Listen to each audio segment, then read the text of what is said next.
What is up, Noel Nation? It's the guys from Plant the Spear here to digest everything we saw this past weekend, Michael. We're going to kind of put a wrap on 2023, turn a little bit of our focus towards 2024 in an episode that we're going to title Turning the Page. The Florida State's 2023 season is officially in the books. It is over and done with. We got some news on 2024 to turn our focus to. But I feel like we're just going to kind of digest everything that we saw this past weekend and just kind of put a bow on that, kind of bury it. We're going to have 2 episodes coming up as well outside of this where we're going to go back and really just kind of enjoy what 2023 was, even the way it ended. And we're also going to have one where we do a way too early look at 2024. So if we don't get into everything, that's why. But, Michael, we're just going to kind of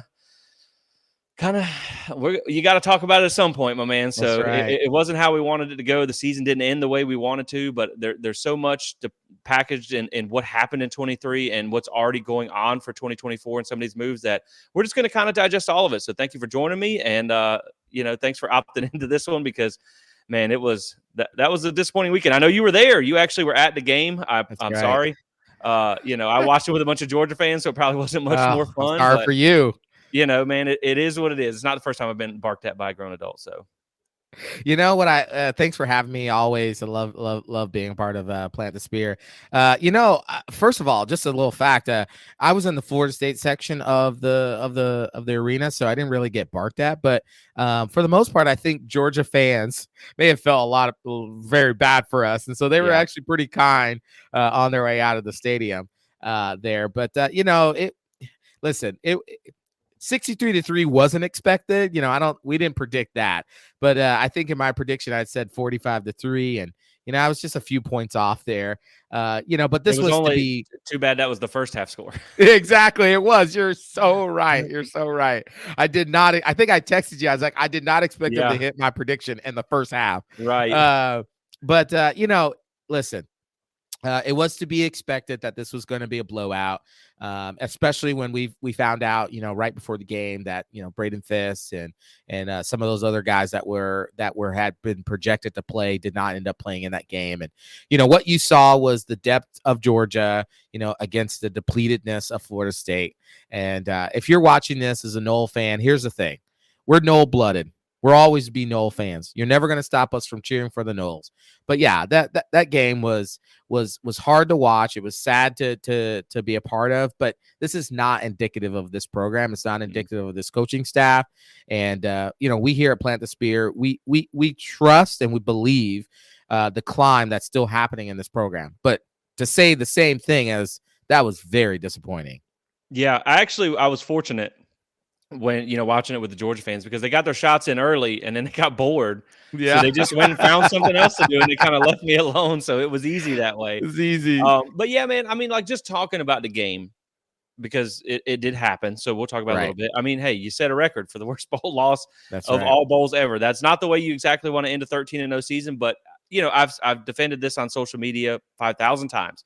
Anybody with a brain knows that game was so lopsided with starts and experience and players out and everything like that game would have been completely different had you have had your starters. Because, I mean, let's be honest, man. Look at what Georgia did against Georgia Tech. They had one starter out, Brock Bowers, and they won 31-23. That's right. Florida State had 15 starters out. Like, that's hard for anybody to overcome. That's right. And then not only that, but once you had those 15 starters out, you also lost your best receiver. Portier only played 15 snaps. And Fentrell Cypress also, I believe, got banged up in the game as well and only played 20 snaps out of 78 snaps. So you really kind of lost 2 of your better guys throughout the game. So essentially, you're almost at 17 starters out. And, my thing is, like, I'm not going to sit here and tell you that Florida State could have beat Georgia in that situation because Kirby obviously he pulled up, could have probably been 100-3 if he wanted it to. But close. I will say, like, man, when you see the beginning of that game and you saw those guys that did not play that we thought we were under the expectations that they were going to play, when you look at Fisk, Farmer, and Bethune, those 3 alone, I think, and I know this sounds like I might be reaching here, but may have cut 20 points off the score because you just had nothing up front. I mean, you had Darrell Jackson come back, hasn't played a game in a year. So, I mean, did you really expect him to go be dominant? We thought he'd be he thought he would be a great number 2 coming in off the bench. But the problem was you couldn't stop the run. You couldn't get pressure because you had such a depleted defensive line. And to me, that was really just the story of the game. You felt like if you had Fisk and Farmer, there's you a good 1 and 2, and then you could bring in some guys off the bench to keep them fresh. But then when those guys were out, I mean, you just had nothing on defense. You were so down on defense. You had 6 new starters starting on defense for their first game ever. So it's just, man, you were so depleted. That game was never going to be close. But I do think that it tells you to a degree that, we talked about this in pre-show a little bit. You got a little ways to go. Yeah, to catch a depth machine like Georgia. And that's, I think, the biggest takeaway from this Florida State. The bowl game is like Florida State was a really good collection of the pieces it had. And that's not to say that teams can't win like that. I mean, Auburn probably doesn't win a title without Cam Newton. Florida probably doesn't win one without Tim Tebow. Florida State was a sum of all its parts, but it's not a depth machine like Georgia is. And there's not many teams that are like that. That's right. And so just to kind of put the gravity, now that we saw the starting lineups and just a couple quick numbers here, this is where you start to run into trouble. So when you look at on the offense going up against the Georgia defense, Florida State had 72 combined starts, 2 first-time starters, 4 second-time starters, and 58 of that was on the offensive line. Ooh. So your skill positions had 14 starts. Man. Georgia's defense had a combined 103 starts of experience and only 1 first-time starter. So that was all you need to know right there. That was pretty bad. And it got worse on defense with the guys that didn't play. So UGA's offense had 105 combined starts, 0 first-time starters, 1 person who had only started 1 game. Florida State had 55 combined starts on the defense and 6 guys starting their first game this season. Gosh. You were just, I mean, you were out of it, man. You were out of it. And then not to like try and find a way that Florida State, that it wasn't a 60-point blowout, because it was. There was so many close things in this game that just didn't go your way on top of being depleted. You had a strip sack that you weren't able to recover. You get the ball inside the 5-yard line. You couldn't get a touchdown. And then, you give up a touchdown, then the drive after that, you fumble the kickoff and you give it right back on a 1-play score. There was this game went from being potentially 14-7 with about 10 minutes left in the first half, right, to now it was 28-3 within 2 minutes. That's right. So it's spiraled, and then people make the thing where okay, well, it was 21-0 with Georgia's backups. You also had Florida State's backups who had already been going against your starters for 2.5 quarters at that point. So those guys were not fresh, and you brought in fresh backups off the bench, which, oh, by the way, all of Georgia's backups are 4 and 5 stars. That's right. So, I mean, that's just, it's not that, again, the game is what it is. We knew it was going to be bad from the beginning. I just think it's important to look at just how outmanned they were, and when you talk about the defensive line, you only got pressure on 21.1% of Carson Beck's dropbacks. You allowed 9.3 sack adjusted yards per carry, and they put up 382 rushing yards sack adjusted. You couldn't stop them up front. So Georgia, that's where Georgia wins games. The trenches are stacked for those guys. That's right. And so, and again, man, congrats to Kirby for building a machine of a program. That's great. Right. And there are some positives that we'll talk about in this game, but I think the one thing that people have to keep in mind is when you look at the two situations, Kirby's been at Georgia for 8 years. He didn't come in during the COVID year. Yes, he dealt with it while he was already there, but you already had your culture established. That's right. Mike Norvell came into a bad situation. I mean, even when they got rid of Rick, they were walking away from a coach that was kind of a hard guy to let go because he had won a lot of 8, 9, 10 game seasons. You just could never win the big one. Florida State came from a different place. You came from multiple consecutive losing seasons. You took over in a COVID year.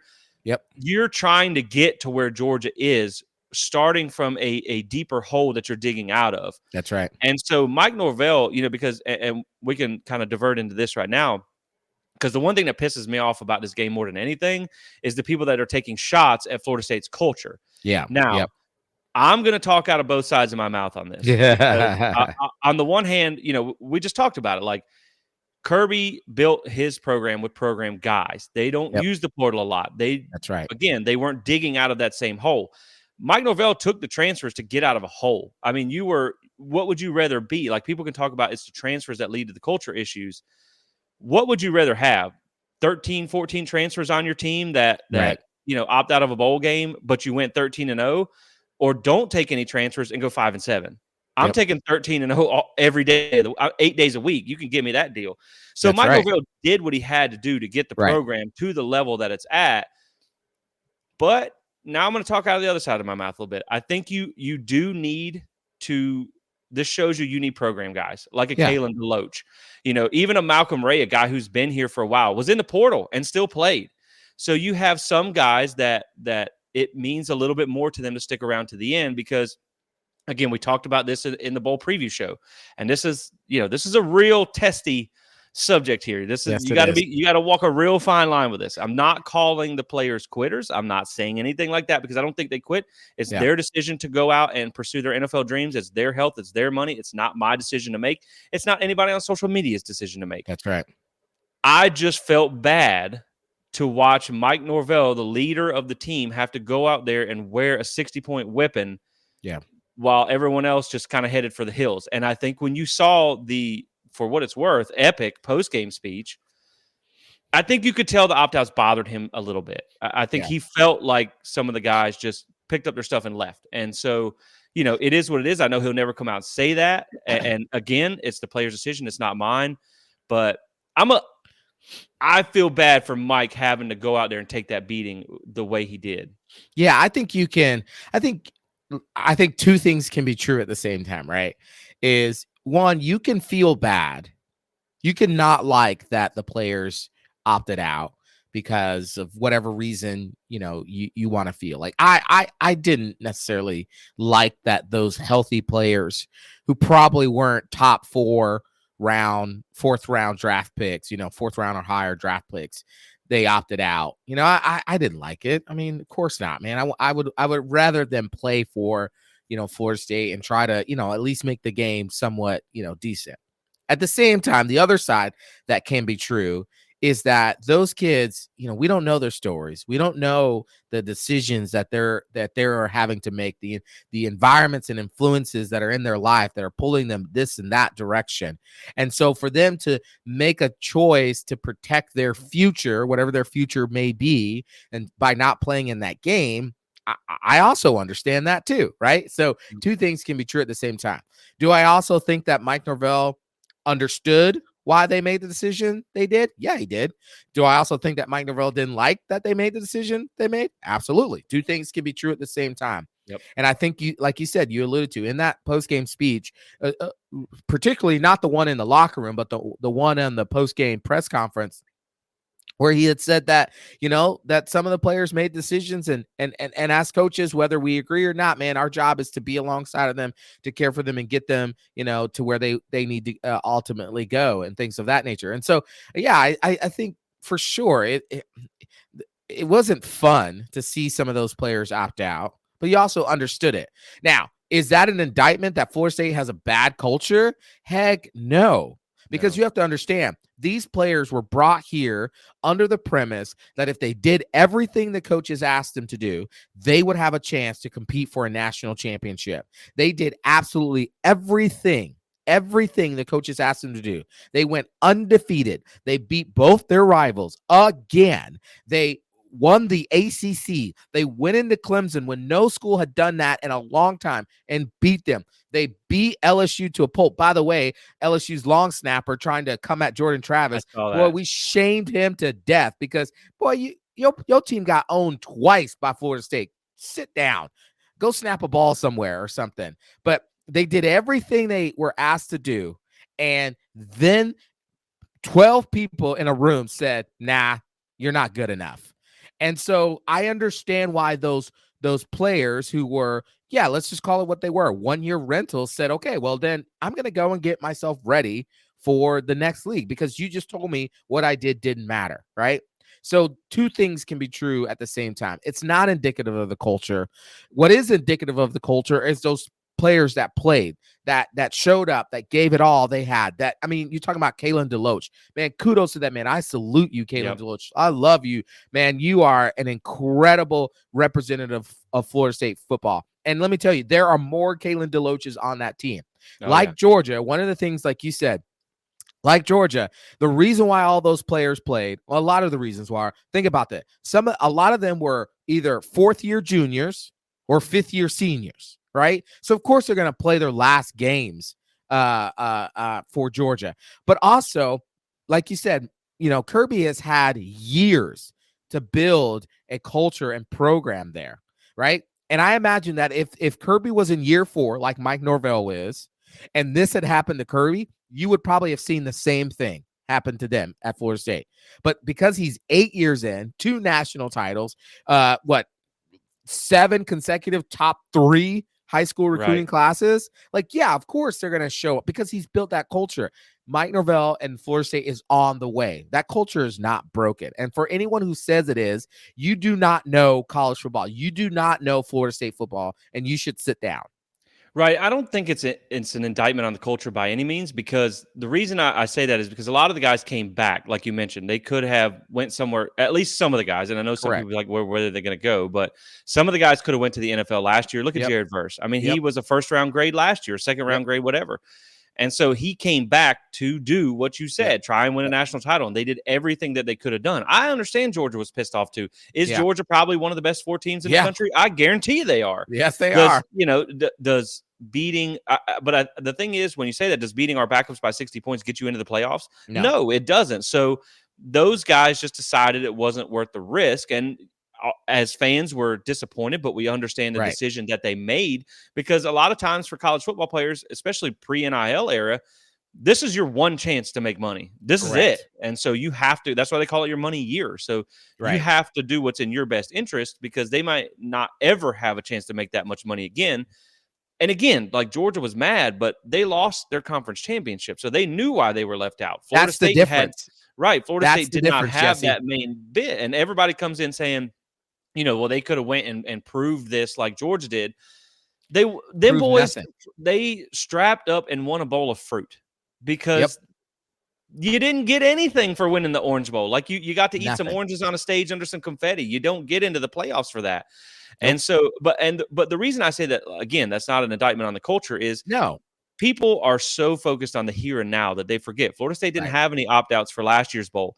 In 2020, Georgia's, and people were trying to say, like, oh, well, they didn't have any opt-outs in the last 2 years or whatever. They're in the playoffs. Duh. We know that. No one's opting out of the playoffs. Florida State would have had 0 opt-outs if they were in the playoffs. That's right. But in 2020, I would say their last non-playoff bowl game prior to this one, they had 9 opt-outs. And the year before, they had a lot too. So this is not the normal for both teams. You can't come into a 1-year picture and say their culture is so much better than your culture because you had more opt-outs than them. They have more players in the transfer portal than you. So, like, you can go both ways with this. I don't think it is an indictment on the culture, but I do think that you see the difference between a lot of program guys and and a program that's been built a lot off the backs of transfers. Again, you had to have those guys to transfer. That's my whole point. It's like, let's be real. Like Florida State fans watching this right now, let's be real. Would you have accepted if Mike Norvell came into 2022 last year, right, with the same team, about the same team, with some brand new freshmen coming in, knowing that it was probably going to be maybe at best a 6 to 7, win team? No. He was on the hot seat after 0-4. And basically everyone, including myself, said on social media, he's got to win next year. And what did he do? He said, okay, you know what? I'm going to go get some immediate impact players right now and win. And he won 10 games, and we celebrated like it was 1999. Right. And I mean, you can look at it like this. You can either be Florida State and you can take the transfers, get yourself from 5-7 to 13-0, at which case you land a top 10 class. Now, your recruiting starts to get better in certain areas. That's a topic for another day. But the wins on the field with the transfers are what bridges the gap to where that gets you to be a Georgia, where you start building the success out of the high school ranks. Yes. Or you can take the Miami approach, where you post on social media that you're expecting them to give you a trophy for playing the most freshmen, but you're also 7-6 and lost to Rutgers. That's right. So, again, all these QBs that you've been after have been shunning you left and right. Right. So, like, you can't have it both ways. You can't do a youth movement and continue not to have the results. Right. You got to do one or the other. And I fully support taking the transfers, even if it means you have to, you're going to have these situations at the end. But again, guys, we know, like we already talked about, the situation would not have been the same. No. And it had it been a playoff game. And everybody knows that. Again, people are going to fire off their terrible takes that they've been sitting on for a month because, we talked about it. Like after Florida State got left out and we defended the fact that we thought Florida State could have won because, hey, imagine that. The two teams that showed you they could lose in the regular season lost in the playoffs. And the teams that showed you they didn't lose in the regular season didn't lose in the playoffs. So I think once you made the case that you could have won, everybody said, no, you couldn't have won without Jordan. And then you had the ACC lawsuit come out in public. So people were waiting for this. This is like Roman times. Like you were the blood in the arena that the angry mob wanted to see. So they're going to jump on you. But they don't understand that. And this is one of the, man, I'll tell you, and I will say two things. I'll kick it back to you. First off, if you want to know just where you're trying to get, and this is why you have to take transfers, in this game, Florida State, now, of course, this number would look different if you'd had all your starters. In this game, Florida State had a 29.8 blue chip ratio, 29.8%. Georgia had 87.1, almost 60% higher. So, you're trying to get there. But what I will say, man, and there's a couple other points I want to make on the game before we talk about 24 and stuff, but I think the one thing that I'm going to be the saddest about leaving the ACC when we do is losing the ACC huddle crew, because I just love those guys. EJ and Eric McLean, man, they're so good. But one thing that Eric McLean told a story about was when he started out at Clemson, I think it was in the Orange Bowl too, they got beat 70-33 by West Virginia. Yeah. Way back in the day. Everyone makes a joke. West Virginia just scored again. Everyone makes that joke. But instead of folding tent and going away, Clemson went on to have one of the most dominant decades that they've had in program history. So, like, 2 national titles. Right. People act like this is going to crash the program, and I don't think that's the case. Now, I will say this, this could be a rallying cry for the team. This could bring everybody in and make everybody, whatever want to go out. You saw them lock up a lot of guys. We'll talk about that too.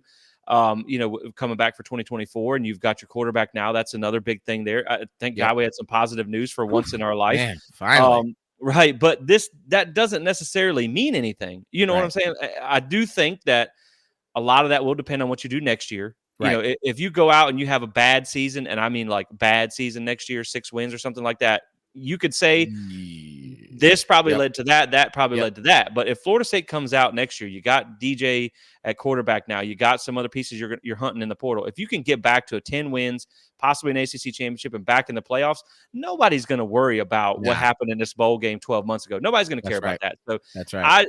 It remains to be seen how much it will affect the program going forward, but I highly, highly doubt this tanks it, because 13-0 in an ACC championship with your starters was still proof of concept for Mike Norvell that the system that he follows works. And he took a team from 3-9 or whatever to 13-1, 13-0 with all their starters. So the proof of concept works. And a lot of players, not Twitter players, not Twitter coaches, the people who know the game understand that. Kirby understands that. That's what he talked about in his post game. This is a product of what college football has created. That's right. And you're not going to see coaches come out and bash Mike Norvell. Why? Right. Because they know they could end up in the same situation if their players were to hit the portal too. They know they could wear a whipping like that. So that's right. No, man, this is not a damning on the future of the program, but it spoils the end of your 13-0 season in a way that you didn't want to happen. Correct. But I don't think this is a damnation on the Florida State. Yeah, I think you're so right. I think you hit the nail on the head there. I think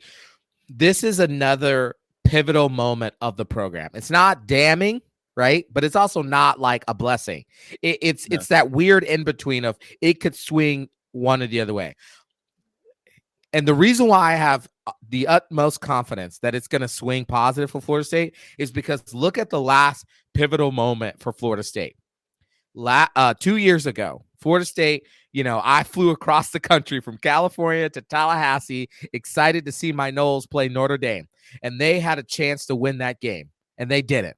Then the next week, I watched on the couch as we lost in a just bizarre fashion on a Hail Mary pass to Jacksonville State. We would go on to go 0-4. And at that moment, that was a very pivotal moment of the program, because it was either Mike was about to lose this team, then obviously lose the fan base, which probably, I don't know if they would have fired him because they just fired Willie Taggart, 2 years ago, but it would have been dark times for Florida State. And instead of folding, instead of quitting, Mike stood up on a press conference. I'll never forget it. I watched it live. And he said he knows those players know who they got in the trenches with them, and he's going to fight. And all he can do is show up and fight. And what did they end up doing? They ended up finishing that season 5-3, right? They didn't make it to a bowl game. They should have won that Florida game, but they let their emotions get the best of them. But they finished that season 5-3. And then they went into the offseason and they attacked that thing like it was their last day on earth. Then they come out and they go 10-3. And then they attack the next offseason like it was their last day on earth. And what did they do? They went 13-0, won the ACC championship. And then they had this happen, right? This pivotal moment. And if you saw that post-game speech, not the press conference, the speech inside that locker room, man, I was tearing up watching that video because I would run through a wall right now for Mike Norvell after that speech. Holy goodness. And you don't think Florida State put that thing out there on purpose? Right. Because there are tons, regardless of who comes from the transfer portal or not, I guarantee you that those players who get into this program next season, we're not taking a step back. I'm not saying we're going to go undefeated again. I'm not even saying we may or may not make the playoffs. I don't know. But we're definitely not taking a step back because you saw it in that video. That man is determined for this program to get back to the top of college football. And he has proven over and over again that when all the chips are against him, when his back is to the wall, when the world is ganged up, that man comes out swinging and he wins. He wins. And I believe everything in me believes that Florida State is still on the climb up. And that happens a lot. Poor Mike Norvell. I know, man, but this is the truth. Like, if this program survived Willie Taggart, who, by the way, had Penix on campus, and that's right, and it wasn't a take. So there's that. And then you survived 0-4. Like, this program will survive. They're going to go work the same offseason, that they always did to put themselves in the best position to win. And man, it's funny because, it's not funny. It's actually kind of, I feel so bad for Mike Norvell, but it's funny in a sarcastic sense where it's like, this, man, if karma is true and it's just waiting to swing back around, they say that God will never put more on you than you can handle.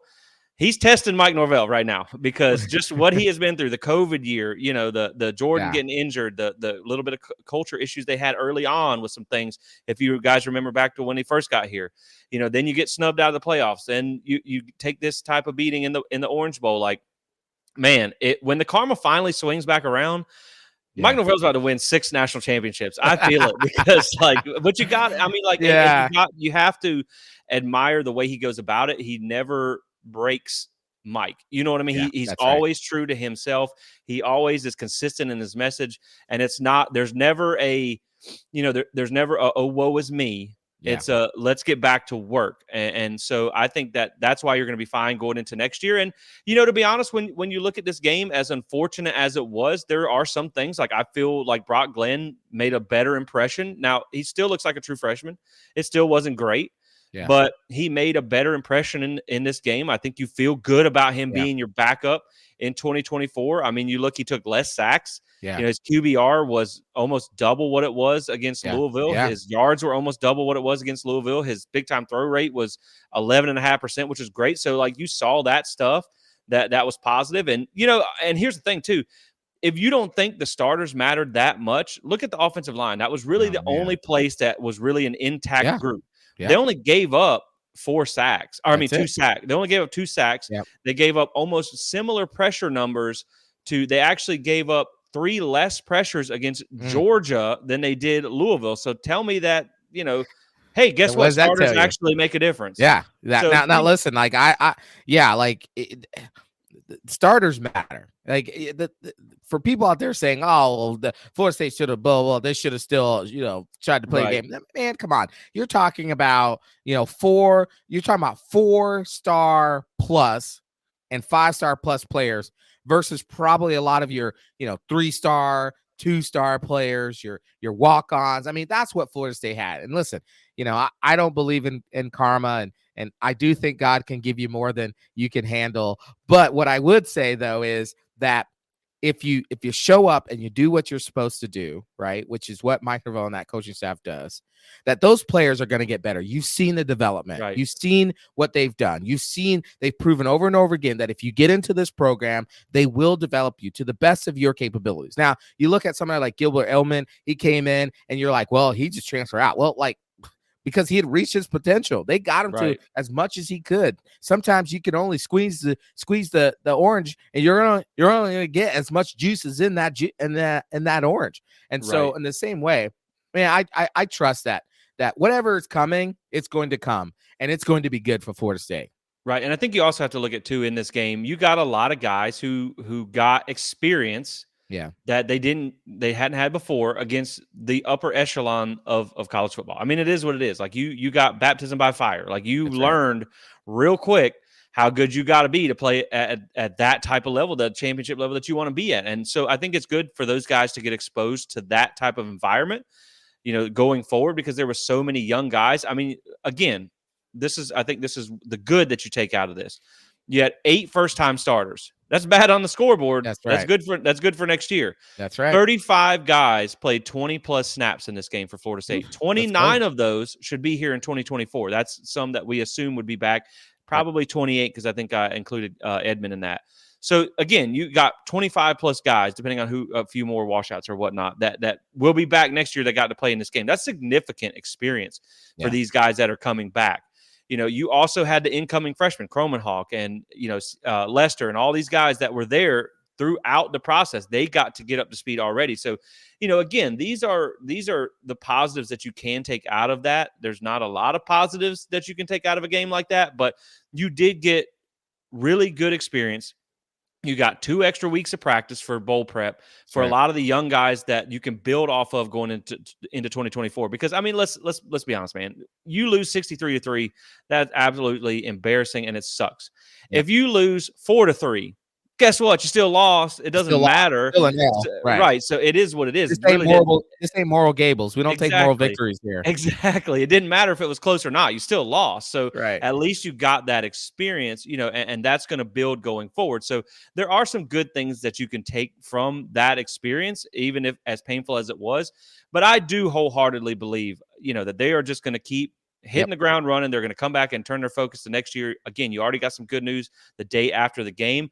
And so, another thing, Michael, that even throughout a game like this, another thing that you can feel positive about is the gear you can get at Alumni Hall, our title sponsor for this episode. Let's go. And, they have a great selection of everything you need, from clothing to merchandise to gifts to all kinds of fun things that they have.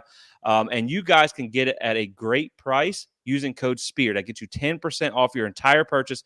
1817 Thomasville Road. Currently, they are moving in February. We will update you guys with their new location when that happens. Or just take it the easy way. Go online, shop alumnihall.com, navigate over to the Florida State page. Get your 10% off with code SPEAR. Thank you so much for supporting those that support us. Now, with that being said, Michael, look, man, there was a lot of good out of 2023. We'll go back and recap that in another episode.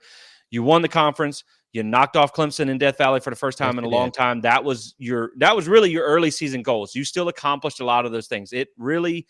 There's no way to sugarcoat it. It sucked the way that it ended. Yes, it did. It really kind of it crapped on the fact that you won the conference, and you were disappointed within like 8 hours of winning the conference championship. The way this expedited playoff thing goes, all that stinks. But again, this is the title of the episode, Turning the Page. So now. While we'll go back and celebrate those guys, because there's moments I want to take the time to appreciate for the 2023 season. I want to spend 10 minutes talking about Jordan Travis, because he's been one of my favorite players to come through Florida State. Just the way he loves this program, man. I feel my heart goes out to Jordan, because, imagine him having to watch that on Saturday, knowing that if he hadn't got hurt, probably still would have got left out of the playoffs. But, regardless. And again, for what it's worth, guys, I don't know how many of you guys boycotted the Orange Bowl or the other playoff games or not. Yeah, man, with Jordan Travis, I think they're putting it on. They're putting it on Alabama, who couldn't even snap the ball. And everybody wanted good quarterback play in the playoffs. And Milroe throws for 116 yards. I mean, I'm pretty sure we could have figured that out. Pretty sure we could have thrown for 116 yards and got sacked 5 times. Man, that makes it even more frustrating, as poetic justice as it was to watch both of the one-loss teams fall out. you feel like you could have beat them, and that's what Yes. pisses you off even more. But I love that. Sorry to interrupt you. I love that. I just, it makes me think of that comment that Mike Norvell made on the ACC huddle after the oh ACC yeah, title yeah, game, where he said, yeah, they've done some great things, but in their doing the great things, they proved that they could lose. We proved that we couldn't. And the teams that won in those playoff games were the teams that proved that they could win every single game. And the teams that lost were the teams that proved that they could lose. Again, Florida State should have been in. Now I'm done. Exactly, and that is the case, man. Because Washington had close games. Michigan had, I mean, not a lot, but they had a couple of close games against some good teams. Right. But then Washington, like we said, they had warts on their schedule. So Yep. did Alabama. So did Texas. They all had those close games. So did Florida State. So did Georgia. Yep. That's fine. They all had those warts. But again, it's the teams that found a way to win, even in those bad games, that deserved that got the win at the end of the day. And that's why Florida State should have been in. But that's neither here nor there. We'll never find out. You will never convince me. My last dying breath, besides saying some dirty words to Boo Corrigan that start with an F and a Y. Besides dropping an F bomb at Boo Corrigan, my last words are going to be Jordan Travis and the 2023 Florida State Seminoles would have won the national championship, and you can never convince me otherwise. So same. But right, but that's neither here nor there. So with that being said, now you turn your focus to 2024 because there's nothing you can do about whatever happens. There's nothing you can do about that. So now you look at 2024, and you got to pick up the pieces and carry on at some point. So I think Florida State, obviously looking at 2024, you get finally some good news. Feels like the first good news we've had in a long time. Right. You get a commitment from DJ Uiagalelei at quarterback. Comes in. Oh, from look at Oregon. you! Man, I've been practicing. I'm still proud of you. I'm still going to use DJU, but the official commitment deserved the full name. That's right. It's good news, man, because I feel like when you look at DJU, first and foremost, he ups your win floor for 2024. Point blank. I mean, you love what Brock Glenn. He stood in the paint and he slung it when he had to against Georgia. I don't really want to pile on the Orange Bowl. We just buried that, but you still had 4 drops in this game. You were 1 of 5 uncontested catches, and he was pressured 40% of the time. He's still never really been in a great situation. Right. But you feel good about him being the backup. But you obviously see now that he needs another year. It is what it is, especially when you're needs a full year. Right, and especially when you're in a realm of college football now where everybody's like attention span and mindset is so short now that you have to win right now or everybody's mad at you. And so I think that you have to do what you have to do to win in a 1-year segment. Like you don't just want to roll with Brock Glenn because you're scared to recruit over him like he might transfer and win 7 games when you can go get a guy that can win you 10 games. That's not saying either that would be the case either way because we don't know. But if you can get a guy who ups your win floor immediately and is walking in, competing for the starting job, most likely going to win it, you got to take it. And absolutely. I think what people have to remember too is regardless of whether you think DJ's the guy or not, when Tate hit the portal, Duffy was already in the portal. At that point, you had to take a quarterback anyway. You can't roll into the season with 2 guys, one being a true freshman, one being a true sophomore. You had to take somebody. So you get the best guy available. And I think when you look at DJU, it's got to make you excited about 24, man, because I think this immediately, now, of course, they got to surround him with talent. They got to get some pieces to go with him, but this immediately puts you back in the conversation for winning the ACC and hopefully making that 12-team playoff next year, because the clay that you have to work with is excellent clay. Now, we're going to say a little bit of kind of 2 things here. Coming out of high school, he was a former 5-star recruit. He had a point, per the 247 composite, he had a .9949 rating.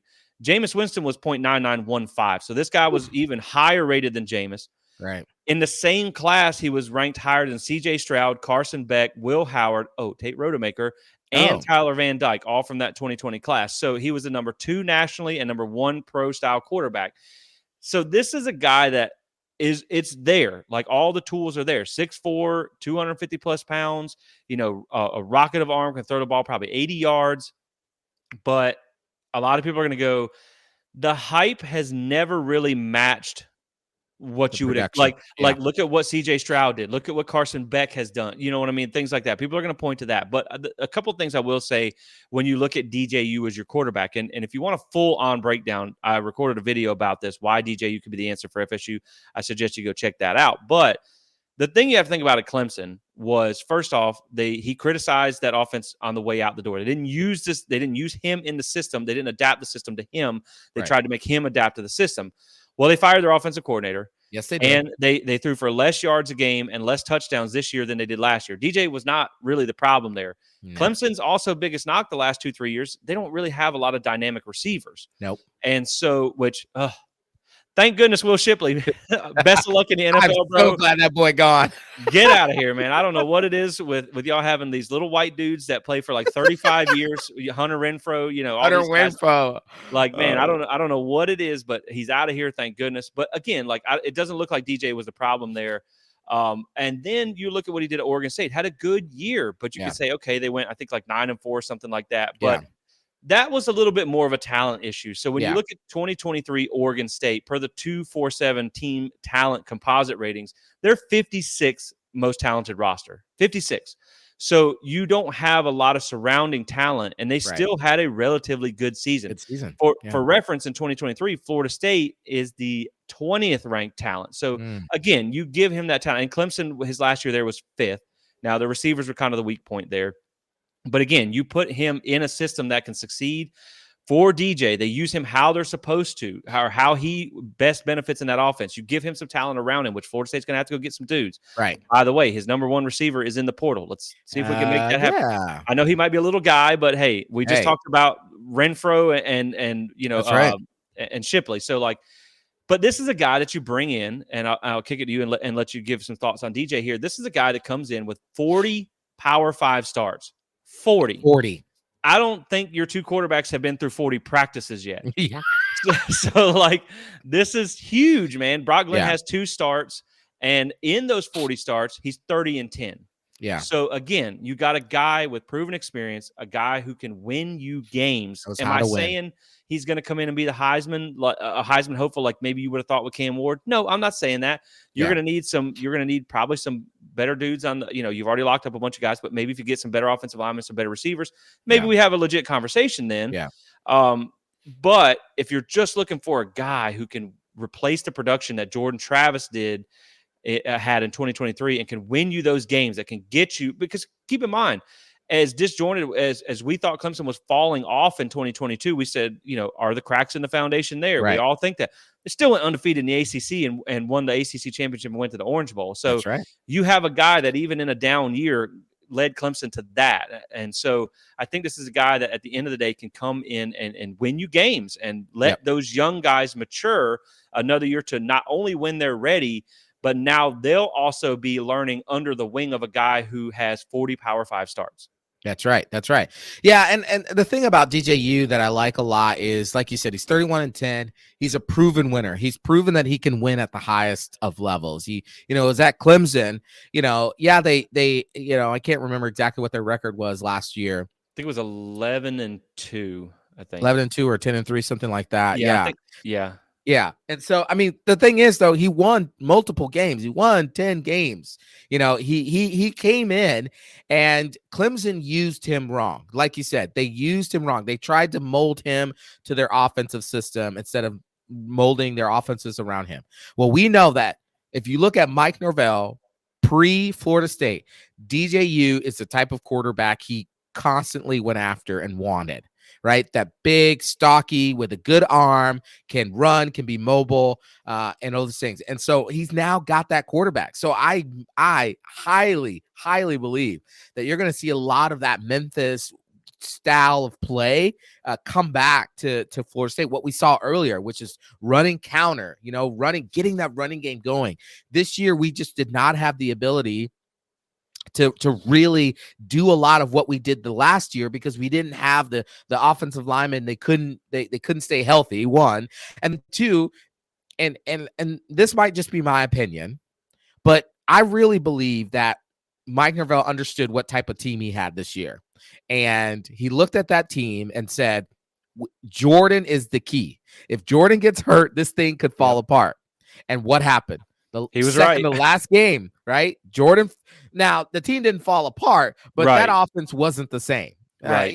That's the one argument I agree with to the college football pundits out there. This offense wasn't the same. They still could have won a national championship, but Right. With whatever. defense. Yep. Yeah.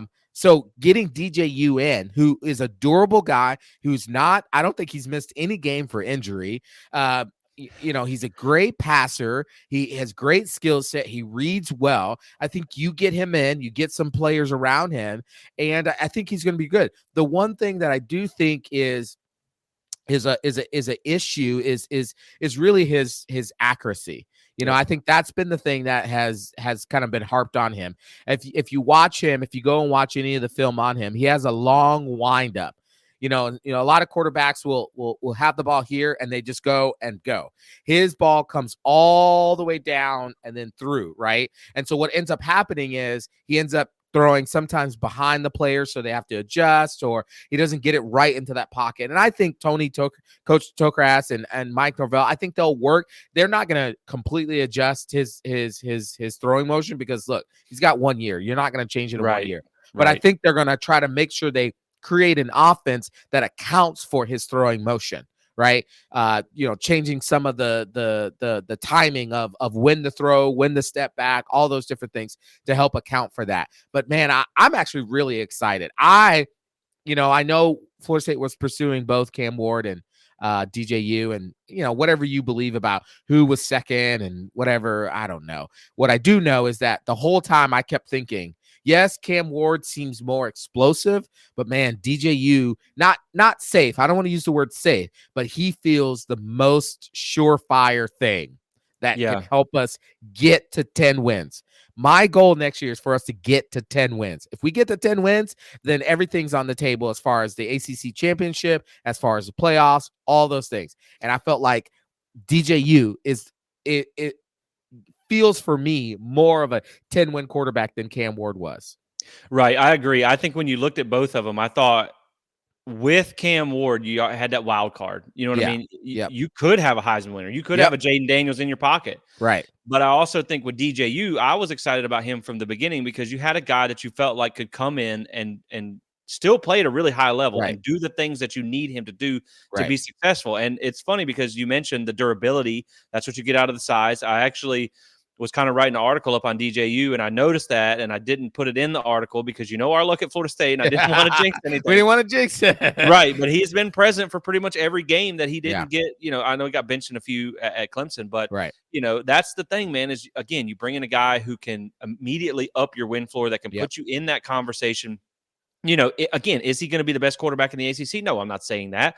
But like you mentioned, you also give him time to come in and work with Tokars and Mike Norvell. Look what they did with Jordan Travis. They could just make some minor tweaks that could put him over the top. If you give him some good receivers, if they go out and land some guys in the portal, they're still in it with the Evan Stewart kid from A&M. They could certainly pursue the kid from Oklahoma or Oregon State as top receiver. I mean, they got Jaylen Brown from LSU who's in the portal, and FSU finished second to LSU. Right. So, you get a couple guys around him, and you could see the potential there. So, I think DJU is good. I mean, even in 2022, the conference he's going to be returning to, he was 5th in touchdowns responsible for, 4th in passing touchdowns. And you're also talking about a conference that had Drake May, Sam Hartman, Jordan Travis, Garrett Schrader even. You had a lot of these guys who were talented quarterbacks, and you were top 5. So, if you can get a top 5 quarterback and you can reload some pieces on the defense, you feel good about it. And then, again, you talk about what the run game did for this offense this year. At Clemson, he ran the ball 111 times. Man. So, this is a guy, 664 yards, 7 touchdowns on the ground. So, this gives you that whole aspect. This also helps you, his pressure to sack ratio at Clemson was low, 18.9%. And last year at Oregon State, it was only 8.8%. So, if you got an offensive line that's not necessarily dominant, this is a guy that's going to help that too. So, I think you get a lot of good out of DJU. Again, I think he can be what you need, and with a little polishing, this can be a really good fit for this offense. He's got a strong arm. He can stretch the field. He does have some accuracy and a little bit of turnover issues, but I will say when you throw the ball deep a lot like he does, It's not going to be like people Correct. talk about Cam Ward had like a 20% higher completion percentage or something like that. It was a lot higher number, but 61% of his passes were 10 yards or less or something crazy like that, where DJU stretches the field. So it's a different ask. But at the very end of the day, man, the one thing that excites me the most about DJ, he wants to be here. He said, this was my only visit. I wanted to be a Seminole. They were, we know they kind of slow played him a little bit to see how Cam played out and things like that, but he wants to be here. And so to me, that is more than anything. When you talk about the situation we just talked about, that means more than anything, the fact that he wants to be here. So big addition. Again, you got to wait to see the pieces that are going to be added around him, but I definitely feel like this is a guy that ups your win floor and is good for the young guys to kind of go under his wing, have some time to develop and all that stuff. And speaking of 2024 and surrounding him with some of the guys, the Battle's End has been going to work the past few days. That's right. They have locked up so far for 2024 that we know of: Shaheem Brown, Lawrence Toafili, Patrick Payton is back, Byron Turner's back, Darius Washington is back, Robert Scott, Keandre Jones, and Maurice Smith. That's right. So you've locked up a good bit of your offensive linemen here. That is important. You've got some important pieces on the defense as well. That is good to see. Now, when you look at some of the other notes that we'll get to on 2024 as we get ready to wrap things up here, Gilbert Edmond, as we mentioned before, did jump in the portal.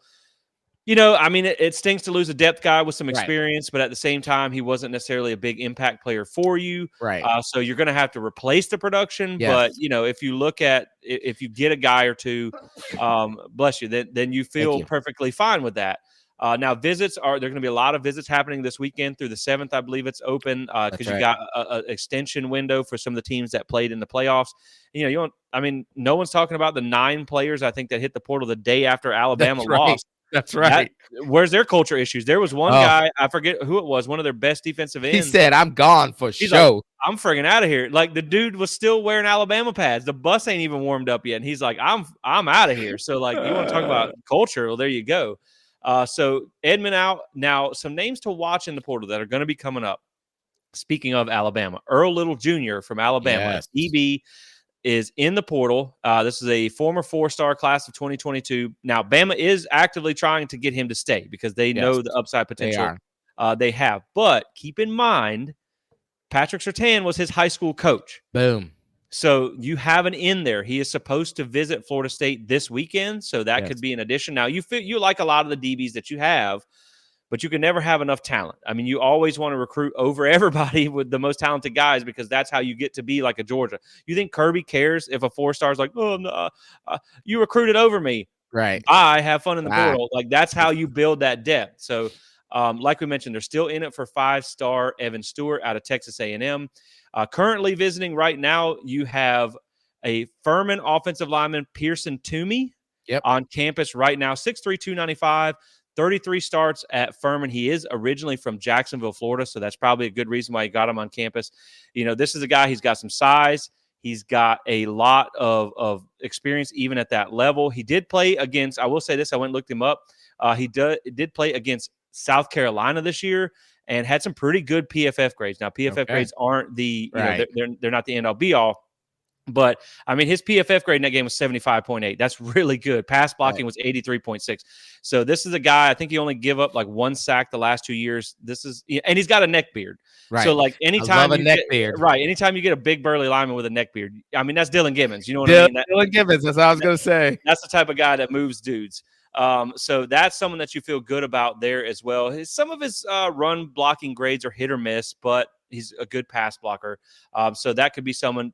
Look, guys, it's probably going to be a depth piece, but if he manages to be a starter, Bless Harris come from Lamar, so that's right. Don't ever count that out. Another name that's supposed to be on campus this weekend, I don't know if he's arrived yet or not, was UNC Charlotte linebacker Nakai. I guess I'm saying that right. Nakia Hill Green. Expected to visit this weekend. He's there. He's here. Okay, I like this guy. I think this could be someone you could really look at here. The size, he has all the size you want, 6'3", 232. He was originally committed to Michigan. He is a 3-star in the composite, 4-star as of 2.247, class of 2020. He actually started 6 games at Michigan in 2021, including playing 28 snaps in the Big Ten title game and another 28 snaps in the playoffs against, I believe it was Georgia that year that they played them. He did not play in 2022, but then he started 7 games for UNC Charlotte this past year. Remember, Atkins came from UNC Charlotte. That could be a little tie in there.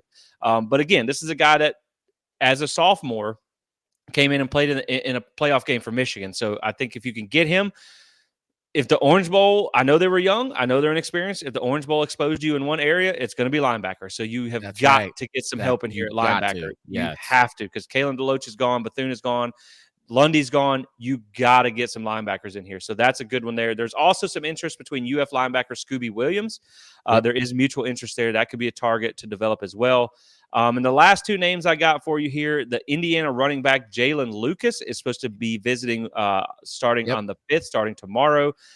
Running back from Indiana, not necessarily who you're going for as a running back. But he is a excellent first-team All-American, I believe, returner. Not just excellent, like the best. He is a great returner. So this could be a special teams weapon. This could be like getting a new version, an updated version of Greg Reed back there. That's right. And he's also half brothers with Ja'Kai Douglas. I was just going to say, that's right. You have an in there as well.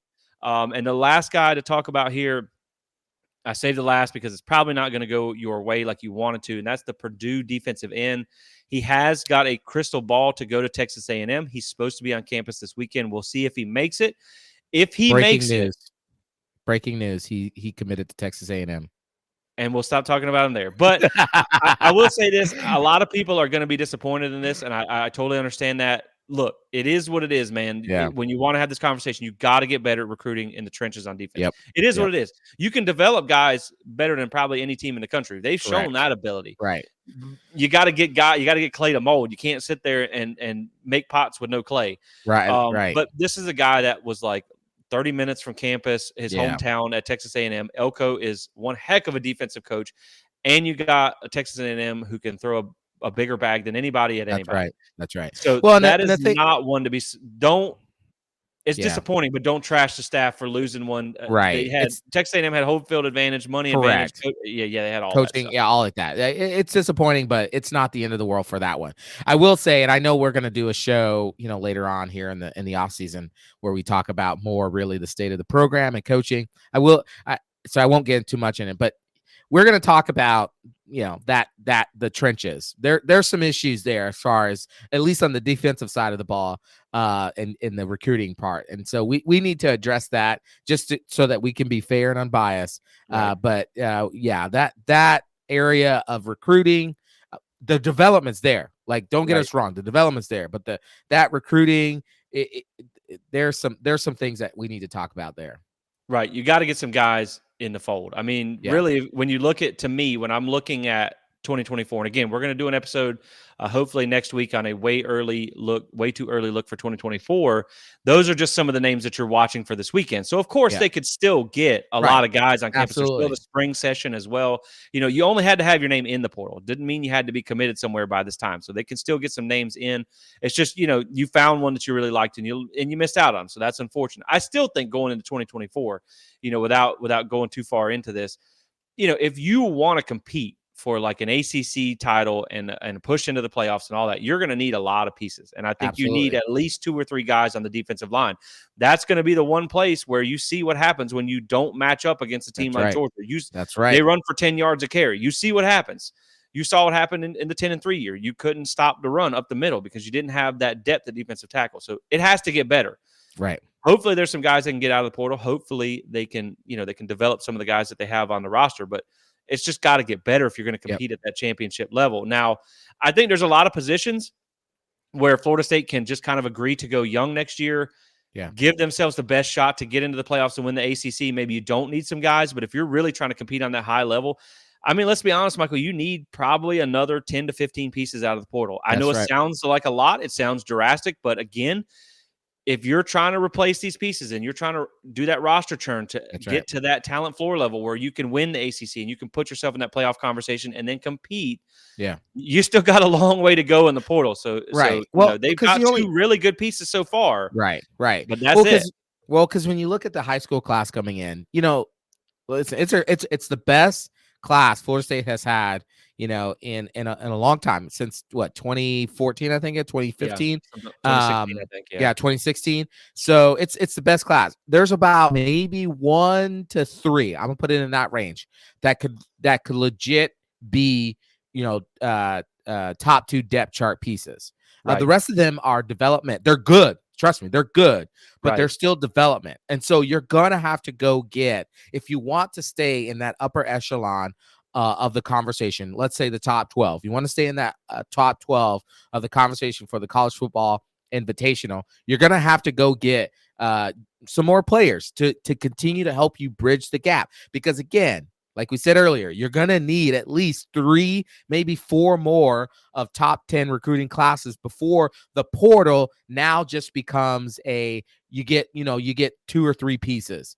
But right now, the portal is still a big part of how you continue to climb. And that's okay. We understand that. Go get them. Yep. You still got to bring in those 2, 3, 4 more classes to where those young guys are ready and waiting in the wings, and those are as talented as everybody else has. And I think, too, you look at Georgia's lost, 16 players in the portal. Clemson's lost a bunch of pieces. Dabo's probably going to take some players this year. Alabama's lost a lot. I think you have a lot of the bigger fish that are also swimming in the pond now. So people have to understand that, like before, where Clemson and Georgia and Alabama really didn't take a lot of transfer pieces. They kind of just grabbed who they wanted and then moved along. Now you have guys that got to replace depth, too. You're going to be competing a little bit harder against some of these guys. But, yeah, you got a good 10 or 15 left to go, man, if you want to really put yourself in the conversation. But I do think that, again, you're continuously getting better, obviously. Now it's like you don't feel like without those pieces, with the pieces you got, add 2 or 3 more in there, you don't feel like you're going to go 5-7. You feel like you could still win 8, 9 games. But if you were to get those 10 or 15 quality transfers, you feel like, okay, we could make a run at a title next year. Right. And that's just where it is for right now. But, yeah, man, I think overall, like I said, as we just get ready to wind this one down, 2023 was a special and important year that will never be forgotten amongst Florida State fans for both reasons. For the 13-0 ACC champions and for the snub and the blowout in the bowl game. You're going to have 2 separate memories of this. You're going to have like happiness and PTSD at the same time. So like there's that. But at the same time, I think there will be positives that will be taken from it. There will be a shadow that's cast over this season forever because of the way it ended. But at the end of the day, I think the important thing to remember is, as bad as the month of December was for this program, outside of winning the ACC championship, you are in a better position right now than you were 12 months ago. You feel like the program as a whole is not going anywhere. And this is something that, and we'll do some closing thoughts here, but this is something that you mentioned on another episode before, where really, I know with the portal you can win faster than people think, but you are ahead of schedule right now. Where you probably expected to be at. So knowing that you're ahead of schedule, as bad as the ending was, it's funny, we talked about this before, man. I feel like this season ended in a more painful fashion than the 10-3 season in 2022. But at the same time, I would rather be mad about finishing 13-1 than I would mad about finishing 7-6 or something like that. So like you're still in a better position. That's right. You still expect to win probably 10 games next year with some pieces in the portal. So you're still better off than you were. And as disappointing as the end was, you have to appreciate where the program stands to get you there. That's right. Yeah, absolutely. Like when you think about where Mike Norvell has come from, I mean, you're talking about, 3-6, 5-7, 10-3, and then 13-1. I mean, that's incredible. And like I said in that other show, is you're ahead of schedule, because let's think about it. After the 5-7 season, if you don't go get those portal pieces as you did in 2022, and you maybe got 1 or 2 that were pretty good, you're probably looking at a 7 to 8 win team that year. And then this year, let's say you got, maybe additional 1 or 2 and you had some of them come back, you're probably looking at a 8-9 win season. Next year would have been the year you were looking at like going 10-3 and potentially challenging for the ACC. But you did that last year. You were literally 2 games away from going to the ACC championship game. This year, you go 13-0 and you win the ACC championship game. Now, next year, are you going to take a step back? Maybe a little bit, right? Right. But you're also going to take steps forward for long-term viability. That's Right. that's where Florida State is ahead of schedule. Is that the long-term viability of the program is much higher than it was 2 years ago. And much further than where you typically would see this if you didn't have the transfer portal. And again, the transfer portal is allowing you to build up those classes while winning so that you don't, because, in this day and age of college football, if you don't win by year 2 or 3, You're and if it out. doesn't look better, you're gone. You're fired, right? Yep. The transfer portal is allowing you to win while also building long-term viability, getting to the places where Georgia and Alabama can sustain losses, can sustain opt-outs, and still go beat a Power 5 football team 63-3. That's what you're trying to get to, and that's what's allowing. And Mike is on the way. The climb is real, people. The climb is real. We're seeing it happen. I believe that this team, this program is still on the up, and I have my full faith and trust in what Norvell and co will do. I definitely agree, man. I mean, when you look at Mike Norvell assembled a team that did go 13-0. That's right. And here's the wildest thing about all this, man. Like the way this ended makes you feel so bad about the situation and how it ended. And that was terrible.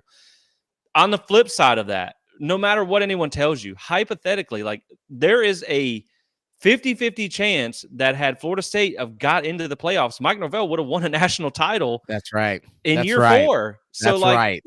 Nebraska's been trying to do what Mike Norvell did in 4 years for 40 years. You know what I mean? Talk about Miami. Come on now. Exactly. Like you have many big name programs, powerhouse programs, blue blood programs. Look at Texas. They made the playoffs one time. They still have not won a playoff game. So, Florida State could have easily been in the national championship. That's right. On Monday night. They could have won a national championship in year 4. So you still take Florida State, who Mike Norvell, the staff patched together a bunch of transfers on a roster that still has one of the lower blue chip ratios for the top 6 teams, and was able to go compete and put themselves with a possibility. Let's just say it's not a tinfoil hat situation and Jordan doesn't break his leg.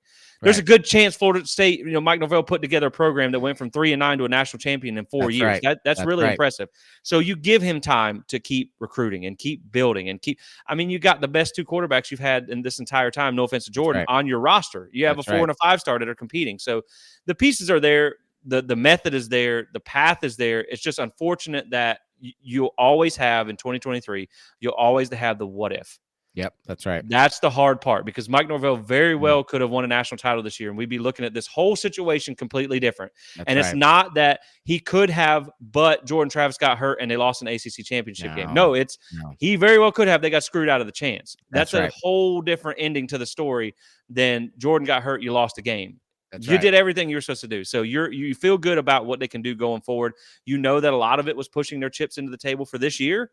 But, at the end of the day, man, I feel good about the leadership of this program and where they're taking Florida State. And you just got to go out and really do some work in the portal. So, yeah, man, with that being said, we're going to bury 23. And like I said, we'll have another episode where we'll come back and we'll enjoy the moments, because, man, that LSU game was fun. That Clemson game was fun. All that stuff was fun. I want to take time to enjoy that, because with the way the season ended, we didn't have time to do that. And then we'll be back with a way too early look at 2024, kind of projecting how things play out. We'll look at the schedule a little bit, look at some of the pieces on the roster, and evaluate that as well.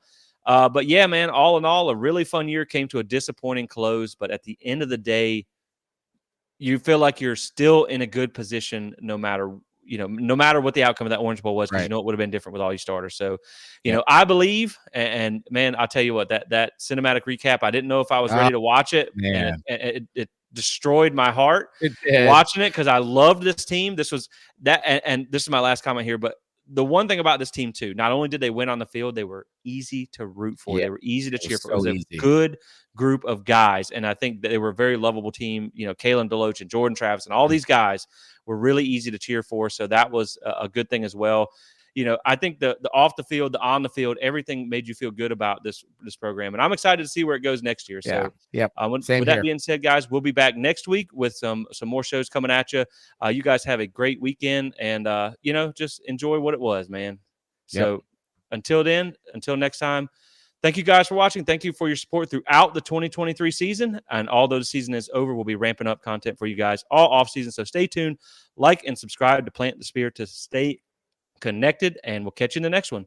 Thanks for watching. Go Noles.